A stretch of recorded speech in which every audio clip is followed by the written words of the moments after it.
Bonjour, je suis Hakim La'alam et je vous propose ma chronique du mercredi 2 octobre 2024. Elle s'intitule Pour répondre à quelqu'un, encore faut-il qu'il y ait quelqu'un. L'avantage lorsque tu pèses ta parole, c'est qu'en plus d'être le maître des horloges, tu es aussi le patron, le boss du pèse-personne. Tu sais qui pèse quoi ou combien. Donc, ayant jeté un œil plus ou moins distrait sur ce qu'affichait la balance lorsque le colonel malien d'opérette, de vaudeville serait plus juste, Maïga a posé ses sandales dessus, Rataf lui a consacré le temps correspondant au poids. Ça s'appelle l'équité des pesées et des niveaux. Ou encore le rapport triangulaire qualité-prix-monnaie. Maïga, appelé aussi par ses anciens camarades de promotion à l'École nationale d'administration d'Alger, Merga, en a eu pour son grade pif gadget en monnaie, ni plus ni plus. Partant du principe qu'on ne tire jamais sur une ambulance transportant des poupées gonflables, sinon pour planter dedans quelques aiguilles afin de libérer les ambulances des charges inutiles. Tiens, justement, les ambulances. J'ai encore le souvenir d'ambulances flambant neuves offertes au Mali par la DZI.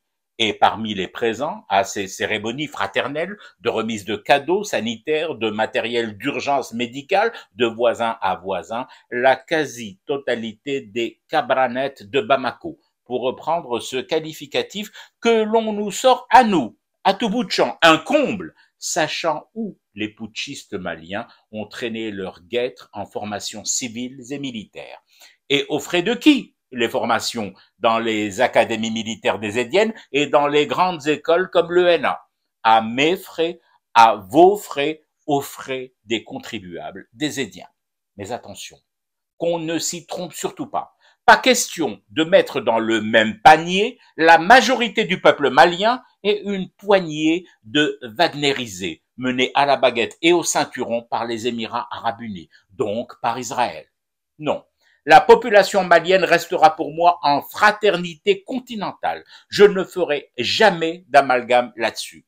Les putschistes qui la maintiennent en otage par le biais d'une poignée de Bob Denard du XXIe siècle, c'est une autre paire de manches, de petites manches, d'emmancher cul sec. Cela ne mérite au fond, bien au fond, qu'une réponse à la HATAF, c'est-à-dire aux dimensions exactes de la surface millimétrée de félonie et d'ingratitude de leurs vareuses chargées de médailles homo, de ces breloques, de ces bimbloteries, un peu de tout ou tout à 1 euro. Désolé, mais ce n'est point du mépris que de dire calmement que nous ne tirons pas dans la même catégorie, pour reprendre un terme de judo.